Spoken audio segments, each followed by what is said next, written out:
Okay, folks, here we are again for the weekly broadcast of the Fife Property Update. This is the week beginning the 1st of January to the 7th of January yesterday. Look at the whole market in terms of the Fife Property market, where we are now, where we want to be, and look at what's coming on the market, what's actually sold in the week. It's actually been quite surprised. And also what we're going to be listing this coming week. So watch out for these as well. Another 6 properties coming onto market.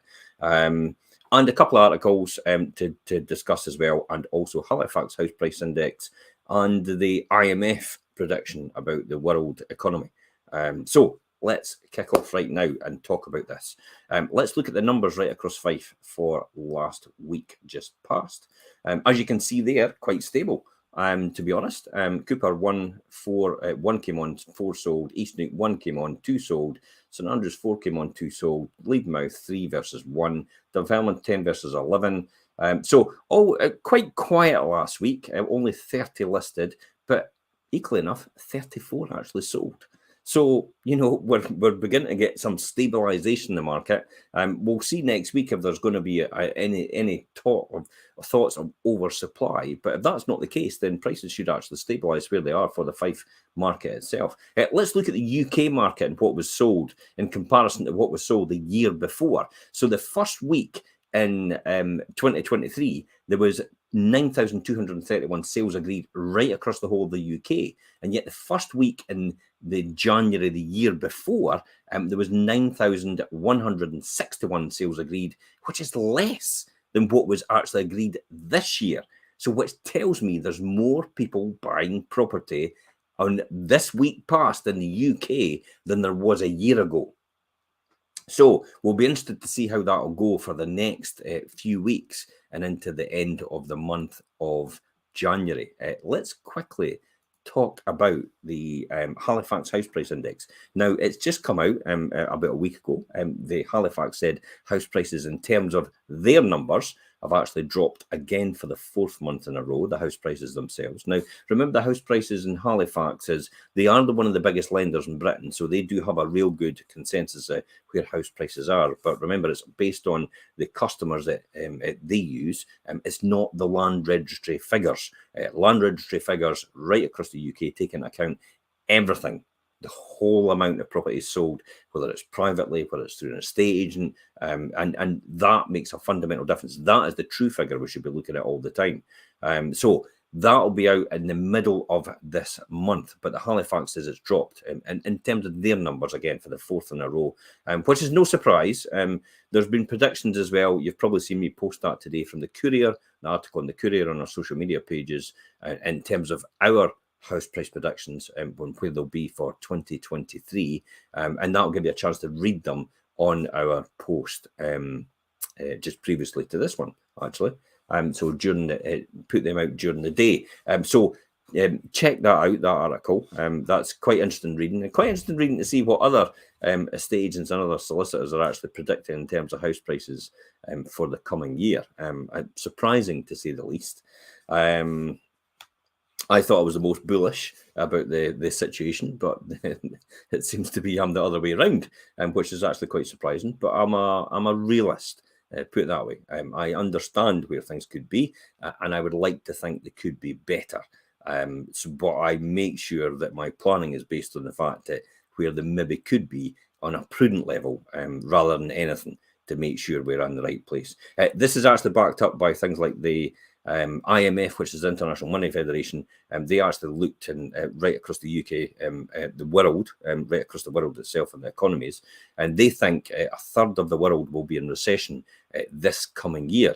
Now, that's actually pretty good news considering all the doom and gloom that's been spread, because that actually means 2/3 of the world won't be in recession, and that might possibly be a mild recession for the UK itself, combined with a few base rate rises to come, more than likely, minimal though, might actually stabilise inflation and bring it down. The government actually thinks, and the Bank of England thinks, that hopefully they might bring inflation down to around about 5 or 6% this year, and that's a tolerable level for them. Hence the reason why huge negotiations are going on with the trade unions right now in terms of wage price inflation. The thing it's actually going to cause inflationary pressure, though, is the fact that we've got so many jobs, but we've not got enough people to fill them.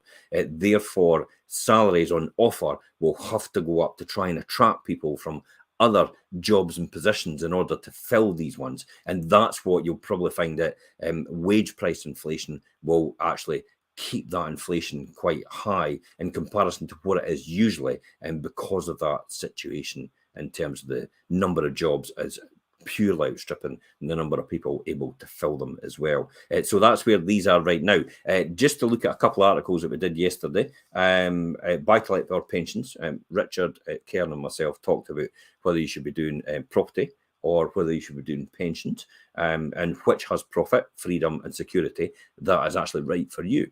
So you get an opportunity to actually read the article. It's on this post. You can listen to the podcast or you can watch the show as well. I give a lot of good insights actually into the property world and into how to develop wealth in property, but equally as well how important it is to actually have a good pension and actually do early, start early. So if you're really young, if you're below 18, your parents can do this for you, and they can actually open a pension for you in your name and trust if you're below 16, and they could put money into it, and the tax man will actually gross that up to the minimum rate. In other words, if you put 2,808 in overall, they'll gross up to 3,600. So good to start a pension as early as possible. Don't wait on employers doing it.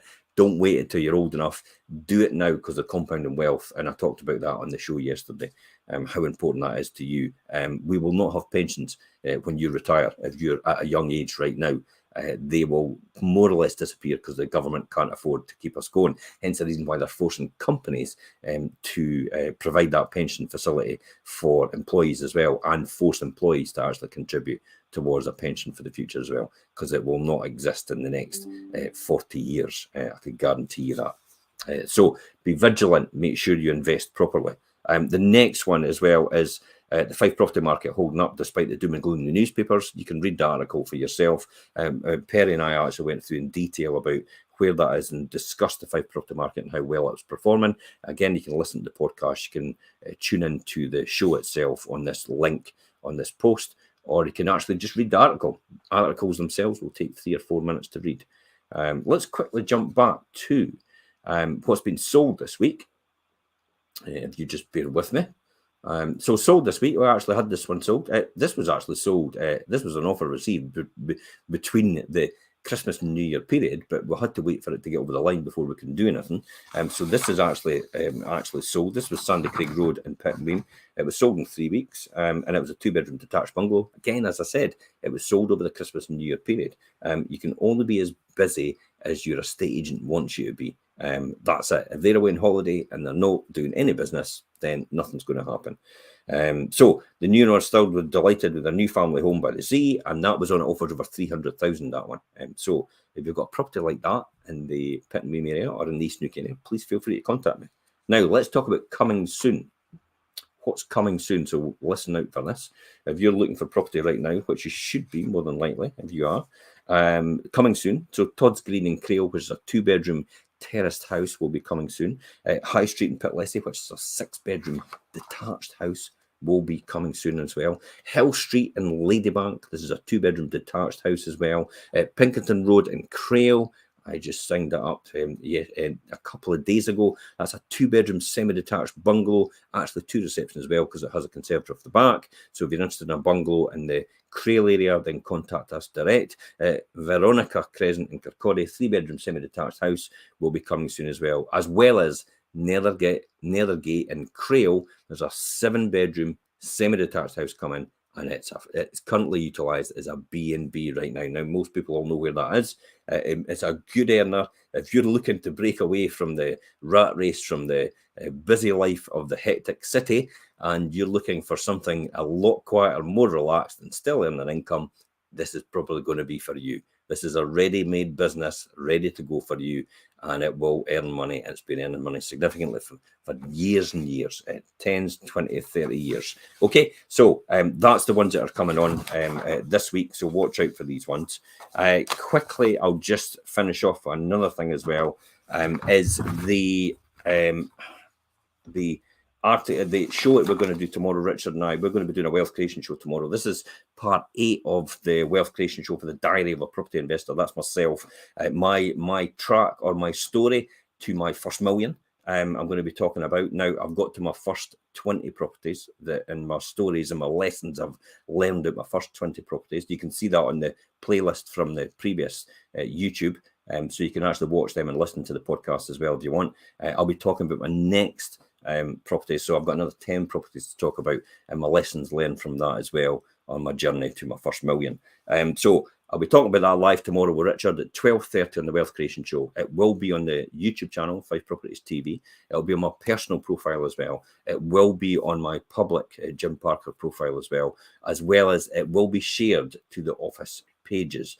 So tune in for that tomorrow if you want to listen to that. If you also want to ask questions live, you're more than happy to get involved and ask questions, and we're more than happy to answer. If you're still worried about the state of the economy, you think things aren't as right, and you just want some questions answered about that, I'm more than happy to answer it on the Wealth Creation Show anyway, because that's a golden opportunity to do it. So that's what's happened so far. That's what's coming to market, and that's me for today. It's short and sweet for today. And until next time, and until tomorrow for the Wealth Creation Show, I'm Jim Parker for Fife Properties TV.